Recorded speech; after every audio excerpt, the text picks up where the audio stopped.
There is a moment in the life of an emotionally sensitive person when they finally realize something important about themselves.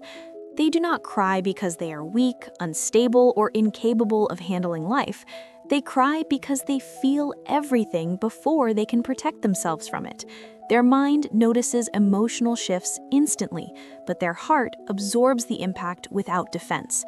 People who cry easily are often the first to notice when something changes. They sense the pause in someone's voice, the slight change in energy, the absence where warmth used to exist. What others overlook, they feel deeply. Their awareness picks it up immediately, but their body takes the hit before logic has time to explain what is happening. They rarely cry during obvious moments like fights or arguments.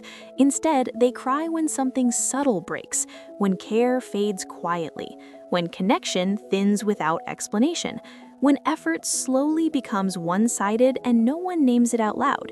Their tears are responses to emotional loss that cannot be clearly pointed to, but is deeply felt. Psychology explains this clearly. Not all brains process emotions the same way. Some people are wired with a highly responsive emotional system. Their nervous system reacts faster and stronger to emotional stimuli. A small change in tone, a delayed response, or emotional inconsistency can trigger a deep internal reaction, not because they are dramatic, but because their brain processes meaning before logic arrives. By the time their mind understands what is happening, their body is already responding. Their chest tightens, their throat closes, their eyes respond before permission is granted.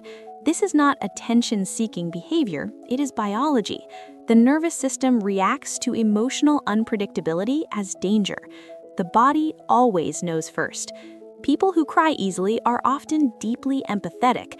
They don't just understand emotions intellectually, they feel them physically. When someone is hurt, lonely, or emotionally distant, they absorb it. Their emotional boundaries are thin, allowing them to connect deeply, but also making them vulnerable to emotional overload. Many of these people learned early in life that emotional shifts matter. They learned that silence means something, that distance is not neutral, that love can disappear quietly. Because of past experiences like emotional neglect, inconsistency, abandonment, or long-term stress, their nervous system became alert to changes. Their tears are not just about the present moment, they are echoes of unprocessed emotions stored in the subconscious. Crying became the language when words were not met. Most people who cry easily were never taught how to express emotions safely. They were taught to adapt, to read the room, to feel others before themselves. So instead of speaking, their body learned to release emotions honestly, through tears, through shaking breath, through quiet breakdowns in private. They don't cry because one thing hurts. They cry because many things were held in for too long, because disappointment stacked quietly, because understanding was given endlessly, because boundaries were ignored internally long before they were ignored externally. People who cry easily often stay longer than they should. They explain more than they should. They hope longer than they should. Not because they don't see the truth, but because they feel it too deeply to abandon it quickly. Their tears come from emotional loyalty, from remembering who someone used to be, from believing in the version of connection that once felt safe. This is where misunderstanding begins. Others see the tears and assume weakness, but what they don't see is the strength it took to hold everything before that moment.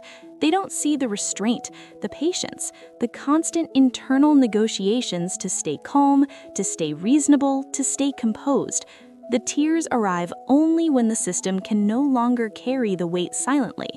People who cry easily are not fragile, they are emotionally porous. They absorb what others leak.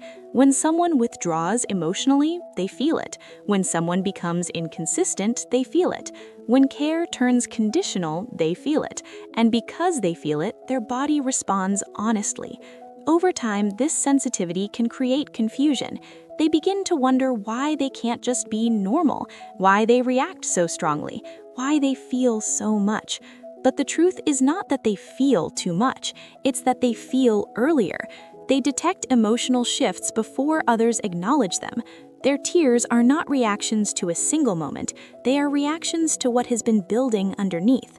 People who cry easily often apologize for their emotions. They shrink themselves after expressing them. They feel embarrassed for needing reassurance.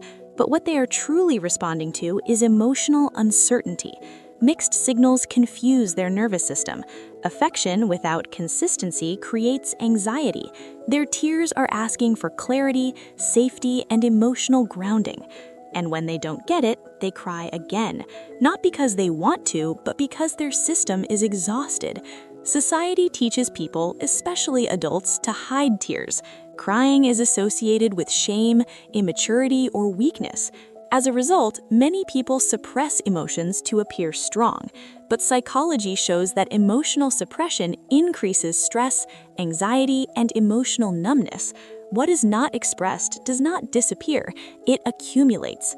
People who cry easily often release emotions instead of storing them. While their tears are visible, their emotional system may actually be healthier than those who never cry. Suppressed emotions often turn into anger, depression, or emotional detachment. Tears allow emotions to move through the system. Crying is also not always about sadness. People cry from relief, happiness, gratitude, and deep emotional connection.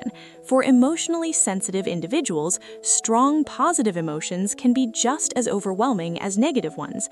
Their tears reflect emotional intensity, not emotional weakness. Biology also plays a role. Hormonal differences and nervous system regulation affect emotional responses. Some people naturally experience emotions more intensely. This is not a flaw, it is variation in human psychology. People who cry easily often possess deep self-awareness, creativity, and emotional intelligence. They reflect deeply. They feel meaning where others overlook it. Many artists, writers, healers, and counselors belong to this category. Their emotional openness allows them to understand the human experience at a deeper level. However, sensitivity without boundaries can become overwhelming. This is why emotional regulation is important. Not suppression, but balance. Understanding when emotions belong to the present and when they are echoes of the past is key to growth. Crying does not mean someone is broken. It means their emotional system is active, responsive, and alive. Strength is not measured by how little someone feels, but how honestly they face their emotions. In a world that numbs itself to survive, people who cry easily remind us of something important. Emotions are not weaknesses, they are messages, and those who listen to them closely often understand life more deeply than those who ignore them. Their tears were never the problem.